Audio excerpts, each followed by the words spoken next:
அன்பர்களே, ஆண்டவராகிய இயேசு கிறிஸ்துவின் நாமத்தில் உங்களுக்கு மனம் நிறைந்த வாழ்த்துக்களை தெரிவித்துக் கொண்டு சத்திய வசனம் திருமறை பாட நிகழ்ச்சிக்கு உங்களை அன்போடு அழைக்கிறோம். சத்திய வசனம், இது தேவனின் வசனம்.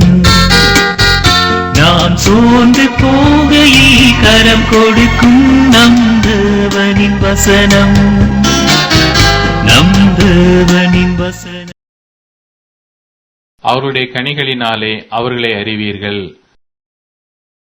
ஆண்டவராகிய இயேசு கிறிஸ்துவின் இனிய நாமத்தில் சத்தியவசன நேயர்கள் மற்றும் நண்பர்கள் ஒவ்வொருவருக்கும் எங்களுடைய வாழ்த்துக்களை கூறுகிறோம். இந்த நாளிலும் நம்முடைய சிலுவை தியானம், சிலுவையை குறித்த தியானத்தை நாம் மேற்கொள்ளும்போது வேதத்தில் அதற்கான அநேக அடையாளங்கள் இயேசு கிறிஸ்துவை பின்பற்றி போனால் நாம் பார்க்கலாம். இந்த நாளிலும் இயேசு கிறிஸ்து சிலுவைக்கு போவதற்கு முன்பதாக அவர் எருசலேமுக்கு போயிருந்த போது அங்கே நடந்த ஒரு சம்பவத்தை உங்களோடு கூட நான் பகிர்ந்து கொள்ள விரும்புகிறேன். நீங்கள் மார்க் 11ஆம் அதிகாரம் 12ஆம் வசனம் தொடங்கி 14 வரைக்கும் நம்ம பார்க்கலாம். அப்படி பார்க்கும்போது அதிலே ஒரு சம்பவம் சொல்லப்பட்டிருக்கிறது.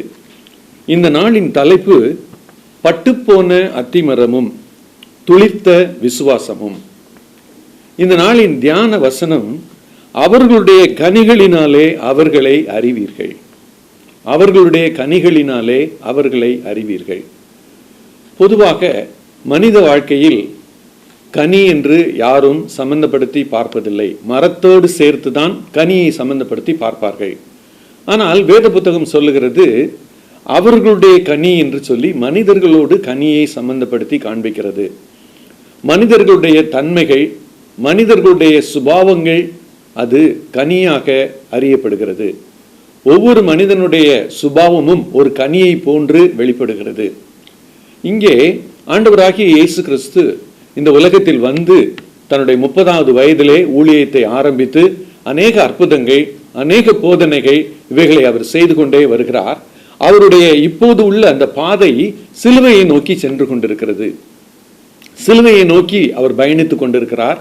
அதைத்தான் நாம் இங்கே பார்த்து கொண்டிருக்கிறோம். அவர் அப்படி பயணம் மேற்கொள்ளும் போது அவர் சந்தித்த ஒரு சில சம்பவங்களை நாம் பார்த்து கொண்டே வருகிறோம். இந்த நாளிலும் அவர் எருசலேமுக்குள் நுழையும் போது அங்கே சில நிகழ்வுகள் நடைபெறுகிறது. அதைத்தான் மத்தேயு 11ஆவது அதிகாரம் 12 14 வரைக்கும் 20, 21 சொல்லப்பட்டிருக்கிறது. பொதுவாக தேவனுடைய தீர்க்கதரிசிகள் ஆண்டவரிடத்திலிருந்து செய்தியை பெற்று மற்றவர்களுக்கு சொல்லக்கூடியவர்கள். 2 வழிகளிலே அவர்கள் அதை செய்கிறார்கள். ஒன்று, பெற்றுக்கொண்ட அந்த வார்த்தையை வார்த்தையாகவே சொல்லுகிறார்கள். பெற்றுக்கொண்டதும் வார்த்தை, சொல்லுவதும் வார்த்தை. இரண்டாவது ஒரு வழி, கர்த்தரிடத்திலிருந்து வார்த்தையை பெற்றுக்கொண்டு அதை செயலிலே செய்து காண்பிப்பார்கள். இதற்கு ஒரு உதாரணம் பார்க்கணும் அப்படின்னு சொன்னா 1 ராஜாக்கள் 11ஆவது அதிகாரத்திலே 29வது வசனத்துல, அகியா என்னும் தீர்க்கதரிசி புது சால்வையை போர்த்து கொண்டிருந்து வழியிலே அவனை கண்டான். இருவரும் வயல்வெளியிலே தனித்திருக்கையில் அப்படின்னு போகுது. யெரொபெயாம் அங்கே வருகிறார். அவர்கிட்ட பேசும்போது புது சால்வையை போர்த்து கொண்டிருந்த அவர் அந்த சால்வையை எடுத்து 10 துண்டுகளாக கிழிக்கிறார். அதை ஒரு கையிலே கொடுத்து, இந்த பிரிவுக்கு நீ ராஜாவாக போகிறாய், அடுத்த பிரிவு தாவீதின் வம்சத்துக்கும் எருசலேமுக்கும் இருக்கும் அப்படின்னு சொல்லி அவர் சொல்லுகிறார். அப்படியானால் இதை செய்தியாக பெற்ற அவர் ஒரு செயல் வடிவிலே காண்பிக்கிறார். இங்கே நாம் பார்க்கிறோம், இந்த மார்க் 11ஆம் அதிகாரத்திலே இயேசு கிறிஸ்து அங்கே நடந்து வருகிறார். அவர் எதிரே ஒரு அத்திமரம் இருக்கிறது. அதை அவர் பார்த்து அதிலே கனி இருக்கும் என்று அதுக்கு அருகிலே வந்து பார்த்தபோது அது இலைகள் இருந்தது, ஆனால் கனி இல்லாமல் இருந்தது. பொதுவாக அத்திமரம், அதனுடைய இலைகள், பழங்கள் இவைகளை குறித்து குறிப்புகளை நீங்கள் பார்ப்பீர்கள் என்று சொன்னால், பழம் இருக்கக்கூடிய அந்த மரத்தில் தான் இலைகள் அதிகமாக இருக்குமாம். ஒருவேளை இலையுதிர் காலத்தில் இருக்குமானால் இலைகள் எல்லாம் உதிர்ந்து போயிருக்கும், அங்கே கனியும் இருக்காது. ஆனால் அங்கே இலைகள் இருக்குமானால் கண்டிப்பாக கனி இருக்குமாம். இயேசு கிறிஸ்து இந்த மரத்தின் அருகே போய் பார்க்கிறார். தூரத்திலிருந்து பார்க்கும் போதும் பக்கத்திலிருந்து பார்க்கும் போதும் அந்த இலைகள் அதிகமாக இருந்தது, ஆனால் கனியோ இல்லாமல் இருந்தது. இந்த ஒரு காரியத்தை அவர் பார்த்துவிட்டு அவர் மனதிலே கர்த்தர் சொன்ன செய்தியை இந்த செயல் வடிவத்திலே அவர் காண்பிக்கிறார். எப்படி செயல் வடிவத்திலே காண்பிக்கிறார்? நீ கனி இல்லாத இந்த நிலையிலே இந்த அத்திமரம் இருக்கிறதுனால இனிமே ஒருவனும் ஒரு காலும் உன்னிடத்தில் கனியை புசிக்க மாட்டான் என்று சொல்லி ஆண்டவர் அந்த அத்திமரத்தை சபித்து போடுகிறார். இது எதை குறிக்கிறது என்று சொல்லி நாம் ஆழ்ந்து யோசித்து பார்ப்போம் என்று சொன்னால், அத்திமரம் இஸ்ரவேல் மக்களையும் அவர்களுடைய ராஜ்யத்தையும் குறித்து அநேக நேரங்களிலே வேதத்தில் குறிப்பிட்டு காண்பிக்கப்படுகிறது. ஆண்டவராகிய இயேசு கிறிஸ்து ஊழியத்தை ஆரம்பித்து கிட்டத்தட்ட 3 வருடங்களுக்கும் மேலான ஒரு நாட்கள் தான் இந்த மத்தேயு 21வது அதிகாரம், மார்க்கு 11வது அதிகாரம். இது கடைசி நாட்கள் என்று சொல்லலாம், அல்லது கடைசி 6 மாதங்கள் என்று கூட சொல்லலாம். அப்ப அந்த இடத்துல அவர் அந்த மினிஸ்ட்ரியை அவர் செய்கிறாரு. நான் உங்களோடு கூட பகிர்ந்து கொள்வதில் முதல் குறிப்பாக நான் சொல்லுவது, கனி தேடி வந்தார், கனி காணவில்லை. கனி தேடி வந்தார், கனி காணவில்லை. இயேசு கிறிஸ்து இந்த மரத்தை பார்த்து அதில் இலைகளெல்லாம் பார்த்து ஆவலோடு பக்கத்துல வந்து கனியை தேடுகிறார். ஆனால் கனி இல்லை. வேதம் சொல்லுகிறது இஸ்ரவேல் மக்களை அத்திமரத்துக்கு ஒப்பிட்டு சொல்லப்பட்டிருக்கிறது என்று சொல்லி. அப்படியானால் இஸ்ரவேல் மக்கள் மத்தியிலே அவர் இவ்வளவு நாட்கள் ஊழியம் செய்கிறார். அற்புதங்கள், போதனைகள் அத்தனையும் அவங்களுக்கு முக்கியத்துவம் கொடுத்து செய்கிறார். ஆனா அவங்ககிட்ட இருந்து ஒரு நல்ல பதிலும் இல்லை. அவர்கள் அவரை ஏற்றுக்கொள்ளவே இல்லை. அவர்கள் அனைவரும் அற்புதங்களை பார்த்தார்கள், போதனைகளை கேட்டார்கள். கொஞ்சம் பேர் ஆண்டவரை பின் சென்றார்கள். இயேசு கிறிஸ்துவினுடைய சீடர்கள் ஒரு 12 பேரு, அதுக்கப்புறம் ஒரு சில ஸ்திரீகள், இன்னும் கொஞ்சம் பேருன்னு தான் சொல்லலாம். அவங்களை கம்பேர் பண்ணும்போது, இஸ்ரவேல் மக்கள் கூட்டத்தை கம்பேர் பண்ணும்போது, இயேசு கிறிஸ்துவை பின்பற்றினவர்கள் என்று சொல்லி பார்க்கும்போது குறைவான கூட்டத்தினர் அங்கே பின்பற்றுகிறார்கள். நீங்கள் அதனுடைய ரெஃபரன்ஸை தொடர்ந்து பார்ப்பீர்கள் என்று சொன்னால், அப்போஸ்தலர் 1ஆம் அதிகாரத்திலே 120 சீடர்கள் அங்கே மேலறையிலே இருக்கிறதாக பார்க்கிறோம். அப்படியானால் இயேசு கிறிஸ்து இஸ்ரவேல் மக்களை குறித்த பாரம் அவரை அழுத்துகிறது. அந்த பாரத்திற்கு ஆண்டவர் தரும் செய்தியை சொல்ல நினைக்கிறார். இஸ்ரவேல் மக்களுக்கு இவ்வளவு நாள் செய்யப்பட்ட இந்த அற்புதங்கள், அடையாளங்கள் எல்லாத்துக்கும் அவங்க கொடுக்கிற ரெஸ்பான்ஸ் சரியில்லாத ஒரு ரெஸ்பான்ஸ். வேதமும் இதை வலியுறுத்தி சொல்லுகிறது. நீங்கள் யோவான் 1ஆம் அதிகாரம் 11வது வசனத்தை நீங்க வாசித்து பார்ப்பீங்கன்னு சொன்னா, அவருக்கு சொந்தமானதில் அவர் வந்தார், ஆனால் அவர்களோ அவரை ஏற்றுக்கொள்ளவில்லை. அப்படியானால் இஸ்ரவேல் மக்களை தேடி வந்தார். அவரோடு வந்த சீஷர்கள், இயேசு கிறிஸ்துவோடு நடந்த சீஷர்கள் எல்லாரும் ஊழியம் செய்யறாங்க. ஆனால் எந்த மக்களை தேடி வந்து அவர் ஊழியம் செய்தாரோ அவர்கள் சரியான பதிலை கொடுக்கவில்லை. ஒருவேளை இதை நான் இப்படி புரிந்து கொள்ளக்கூடாது, மற்றவர்களுக்கு ஆண்டவர் ஊழியம் செய்யவில்லை என்று சொல்லி.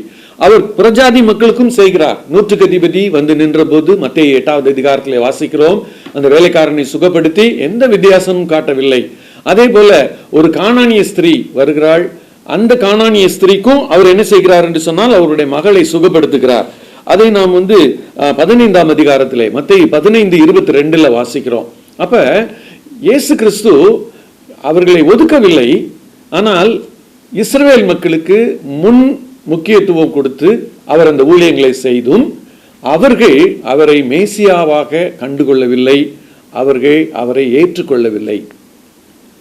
அப்படியானால் இந்த அத்திமரத்தை அவர் பார்த்து கொண்டிருக்கும் போது, அந்த கனி தராத அந்த நிலையை அவர் பார்க்கும்போது, கொடுக்கப்பட்ட வாய்ப்புகளையும் கொடுக்கப்பட்ட எல்லா சந்தர்ப்பங்களையும் இஸ்ரவேல் மக்கள் இழந்து போய் அவர்கள் புறம்பே தள்ளப்பட்ட, இயேசுவை புறம்பே தள்ளிவிடுகிற அந்த சூழ்நிலையை அவர் பார்த்து அவர் சொல்லுகிறார், உங்களுக்கு கொடுக்கப்பட்டது நியாயப்பிரமாணம், உங்களுக்கு கொடுக்கப்பட்டது தீர்க்க தரிசனங்கள், உங்களுக்கு கொடுக்கப்பட்டது பெரிய பெரிய அற்புதங்கள், எல்லாத்தையும் நீங்க கடந்து கடைசியில இஸ்ரவேல் கோத்திரத்தையே ஆண்டவர் உருவாக்கி இந்த உலகத்தை நடத்தி கொண்டு வந்தது ஒரே நோக்கம், மேசியா அங்க வரணும்னு சொல்லி. இந்த நோக்கத்தையும் மேசியாவையும் அவர்கள் அறியாது போய் இருப்பது ஆண்டவருடைய மனதில் ஒரு பெரிய பாரத்தை தந்தது. அவர் என்ன செய்கிறார், நீ கனி தரலைன்னு சொன்னா உனக்கு கொடுக்கப்பட்ட வாய்ப்புகள் இனிமே பிரயோஜனமற்று போகிறது அப்படின்னு சொல்லி அவர் முடிக்கிறாரு. இரண்டாவது ஒரு குறிப்பாக நாம் பார்க்கிறோம், வேரோடே பட்டு போன அத்திமரம். ஆண்டவர் சொன்ன அந்த வார்த்தை, அந்த மரம் உடனே அது பட்டு போச்சு. மறுநாளிலே சீஷர்கள் நடந்து வரும்போது அதை பார்க்கிறார்கள். பார்த்தால் பட்டு போய்விட்டது. அப்படியானால் இயேசு கிறிஸ்து எதிர்பார்த்த கனியை கொடுக்காத ஒரு நிலை நம்முடைய வாழ்க்கையிலே இருக்குமானால், ஆண்டவர் நமக்கு ஒன்றை செய்துவிட்டு ஆண்டவர் நம்மிடம் கனி எதிர்பார்க்கிறார். ஆண்டவர் நமக்கு ஒரு ஆசீர்வாதத்தை கொடுத்துவிட்டு அந்த ஆசீர்வாதத்தை நாம் எப்படி பயன்படுத்துகிறோம், யாருடைய மகிமைக்காக பயன்படுத்துகிறோம், நம்முடைய வாழ்க்கை முறை நடைமுறை கிறிஸ்துவை போல் எப்படி மாறுகிறது, இது எல்லாவற்றையும் அவர் கவனித்து பார்க்கிறார். இன்று நீங்களும் நானும் ஆண்டவரை சொந்த இரட்சகராக ஏற்றுக்கொண்ட ஜனங்கள், நீங்களும் நானும் ஆண்டவரை பின் செல்லுகிற ஒரு மக்கள் கூட்டம்.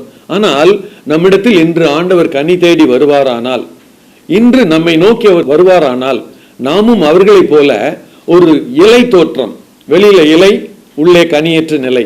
இதை இன்னொரு வார்த்தையில சொன்னா மாய்மாலம். மாய்மாலம் என்பதற்கு சரியான ஒரு விளக்கம், உண்மை நிலையை மறைத்து போலியான ஒரு தோற்றத்தை தருவது. உண்மை நிலையை மறைத்து போலியான தோற்றத்தை தருவது.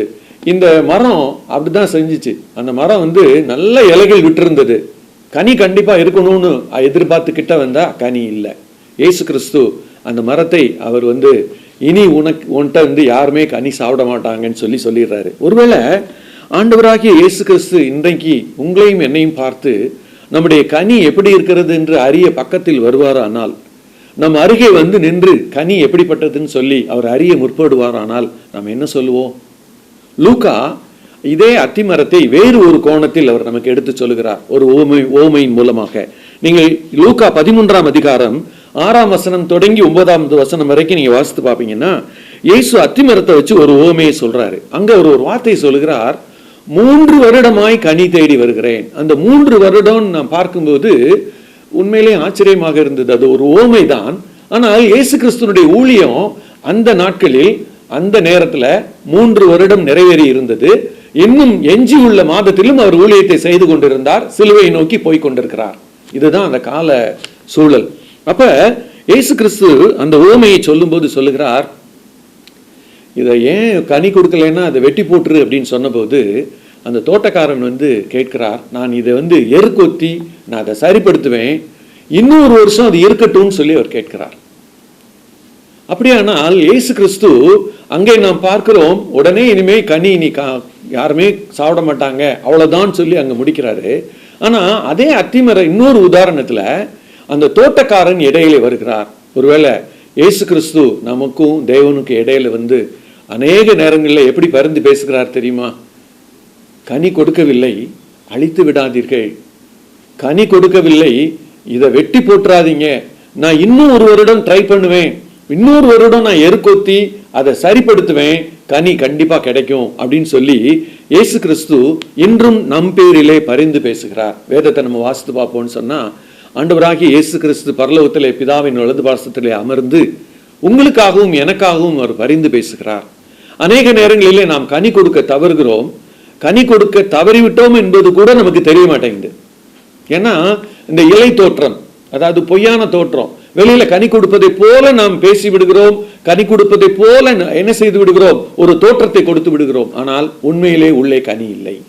இன்றும் ஆண்டவர் நம்மை பார்த்து என்ன சொல்லுகிறார் என்று சொன்னால், நீங்க கண்டிப்பா கனி தரணும். நீங்க கனி தந்தா தான் உங்களை நான் ரட்சித்து உங்களை மீட்டு கொண்டதற்கு ஒரு பயன் இருக்கும். ஒருவேளை மீட்பை பெற்றுவிட்டு ரட்சிப்பை பெற்றுவிட்டு என்னுடைய வாழ்க்கையில கனி இல்லாத ஒரு நிலை இருக்குமானால், இந்த அத்திமரத்தை யோசித்து பார்ப்போம். ஒருவேளை ஆண்டவர் நம்ம கொடுக்கப்பட்ட வாய்ப்புகள் காலங்கள் எல்லாம் முடிஞ்சிருச்சுன்னு அப்படியே முடிச்சிட்டாருன்னு சொன்னா திரும்ப அந்த வாய்ப்பை நாம் இழந்து விடுவோம். ஆனால் நடுவில் தோட்டக்காரனை போல இயேசு கிறிஸ்து நடுவில் பிதாட்ட பரிந்து பேசுகிறார் என்று வைத்துக் கொள்வோம். அப்படித்தான் பேசுகிறாரு. அப்படி பேசும்போது நமக்கு அந்த காலங்கள் எக்ஸ்டெண்ட் ஆகுது. அப்படிப்பட்ட காலங்களாக இந்த காலங்களை எடுத்துக்கொள்வோம். கடவுள் எக்ஸ்டெண்ட் பண்ணியிருக்கிறாரு, கனி தருவதற்காக எக்ஸ்டெண்ட் பண்ணியிருக்கிறாரு. நம்ம என்ன பதில் சொல்ல போகிறோம்? 3வது ஒரு குறிப்பு, விசுவாசம் துளிர்த்து பயனளிக்க வேண்டும். இயேசு கிறிஸ்து இந்த சம்பவத்துல நீங்க பாத்தீங்கன்னு சொன்னா, மார்க் 11ஆம் அதிகாரத்துல 21வது வசனத்துல, நீ சபித்த அத்திமரம் பட்டு போயிற்று என்று சொல்லி பேதுரு சொல்லுகிறார். உடனடியாக 22வது வசனத்துல அவர் சொல்றாரு, இயேசு அவர்களை நோக்கி தேவனிடத்தில் விசுவாசம் உள்ளவர்களாய் இருங்கள். இதே லெசன்ல அவர் இன்னொரு பாடத்தை அவர்களுக்காக நடத்துகிறார். என்ன பாடம்? கனி கொடுக்காத இந்த அத்திமரத்துக்கு இப்படி ஆயிடுச்சு, ஆனா நீங்க இப்படி ஆயிராதீங்க. இப்ப நீங்க செய்ய வேண்டியது என்னன்னு சொன்னா, தேவனிடத்தில் விசுவாசம் உள்ளவர்களாய் இருங்கள் அப்படின்னு சொல்லிட்டு 23வது வசனத்துல, மார்க் 11:23, எவனாகிலும் இந்த மலையை பார்த்து நீ பெயர்ந்து சமுத்திரத்திலே தள்ளுண்டு போ என்று சொல்லி நான் சொன்னபடியே நடக்கும் என்று தன் இருதயத்தில் சந்தேகப்படாமல் விசுவாசித்தால் அவன் சொன்னபடி ஆகும் என்று மெய்யாகவே உங்களுக்கு சொல்லுகிறேன் என்று விசுவாசத்தை குறித்த ஒரு பாடத்தை அவர் சொல்லிக் கொடுக்கிறார். விசுவாசத்திற்கு அவர் சொல்லுகிற பாடம் இருதயத்தில் சந்தேகப்படாமல் விசுவாசிப்பது. சந்தேகத்தை வைத்துக்கொண்டு விசுவாசித்தால் அதற்கு பெயர் விசுவாசம் அல்ல. சந்தேகம் இல்லாமல் விசுவாசிப்பது தான் உண்மையான விசுவாசம். அதைத்தான் இயேசு கிறிஸ்து சொல்லுகிறார். அப்ப இந்த சம்பவத்தில் அவர் சொல்லித்தர நினைப்பது, அத்திமரம் பட்டு போய்விட்டது, ஆனா நீங்க இது மாதிரி பட்டு போயிடாதீங்க. நீங்க விசுவாசத்துல துளிர்க்க வேண்டும். விசுவாசம் உங்களுக்குள்ள எப்படி இருக்கணும்னு சொன்னா, ஒரு மலையை உங்களுக்கு முன்னால் இருக்கக்கூடிய, அதாவது இந்த மலை என்பதற்கு பலரும் பல விதமான விளக்கங்கள் சொல்லலாம். அங்க இருந்த மலையை ஆண்டவர் மையமாக வைத்து சொல்லியிருக்கிறார். அப்படியானால் மலை என்பது ஒரு தடையாக இருக்கக்கூடிய பிரச்சனையாக நாம் எடுத்துக்கொள்ளலாம். நமக்கு இந்த நாளிலே மலை போன்ற தடைகள் ஏதேனும் இருக்குமானால், பிரச்சனைகள் இருக்குமானால், அதை இயேசுவினிடத்தில் சந்தேகப்படாமல் கொண்டு வந்து, இப்படி கொண்டு வருவதனால இயேசு கிறிஸ்து நமக்கு அதிலே விடுதலை தருவார் என்று சொல்லி நீங்களும் நானும் நம்புவது. அதுக்காகத்தான் அடுத்த வசனத்தில் அவர் சொல்றாரு, நீங்க ஜெபிக்கும் போது நீங்க பெற்றுக்கொள்வோம் என்று விசுவாசிப்பீர்களானால் அது உங்களுக்கு அப்படியே ஆகும்.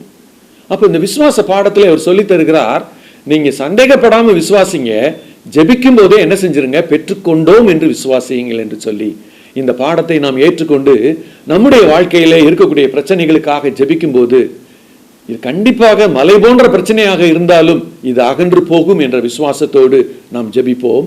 அதே போல ஜெபிக்கிற காரியத்திற்கு ஆண்டவரிடத்தில் பதில் பெற்றுக்கொண்டோம் என்று முன்கூட்டியே நம்பி அவரை துதிப்போம். கடைசியாக முடிக்கும் போது ஜெபிப்பவர்களுக்கு இருக்க வேண்டிய ஒரு முக்கிய குறிப்பை சொல்லி முடிக்கிறார், நீங்கள் மன்னித்து ஜெபிக்க வேண்டும்.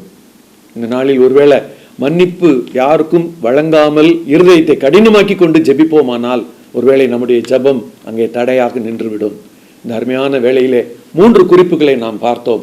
ஆண்டவராகிய இயேசு கிறிஸ்து அந்த பகுதியிலே நடந்து வரும்போது அவர் அத்தி மரத்தை சபித்ததை நாம் பார்த்தோம். அது பட்டு போனது. ஆனால் ஆண்டவர் விசுவாசம் துளிர்த்து வளர வேண்டும் என்று சொல்லி உடனே சொல்லிக் கொடுக்கிறதை பார்க்கிறோம். நம்முடைய வாழ்க்கையை ஆராய்ந்து பார்ப்போம். ஒருவேளை நம்மிடத்தில் ஆண்டவர் கனி தேடி வருவாரானால், பக்கத்துல நின்று நம்ம பேரை சொல்லி, கனி இருக்குதான்னு நான் தேடி வந்தேன், இருக்குதாமா, இருக்குதாப்பா அப்படின்னு பக்கத்துல நிற்பார் என்று சொன்னால், நம்முடைய வாழ்க்கையை நாம் பார்க்காத பகுதியெல்லாம் அவர் பார்க்க முடியும். எந்தெந்த பகுதியிலெல்லாம் கனி தர்றோம், எந்தெந்த பகுதியிலெல்லாம் கசப்பான வாழ்க்கையை வாழ்கிறோம் என்பது அவருக்கு தெரியும். அவர் சொல்லும் போது ஆண்டவரிடத்தில் ஒப்புரவாகி விடுவோம். ஆண்டவரே, நான் இந்த பகுதியிலெல்லாம் நான் கனி தரணும், ஆண்டவரே இந்த மாதிரி கேரக்டர்லாம் என்கிட்ட இல்லை, இந்த மாதிரி சுபாவங்கள்லாம் இல்லை, எனக்கு அந்த கனி தரும் வாழ்க்கையை நான் இந்த நாட்களிலே பெற்றுக்கொள்ள உதவி செய்யும் என்று சொல்லி கேட்போமானால் ஆண்டவர் கண்டிப்பாக உதவி செய்வார். கண்களை மூடி நாம் ஜெபிக்கலாம். எங்களை அதிகமாய் நேசிக்கிற எங்கள் அன்பின் பரம தகப்பனே, இந்த நேரத்தில் நாங்கள் உடைய சமூகத்துக்கு வருகிறோம் ஆண்டவரே. அந்த அத்திமரம் பட்டு போனதை நாங்கள் நினைத்து பார்க்கிறோம் ஆண்டவரே.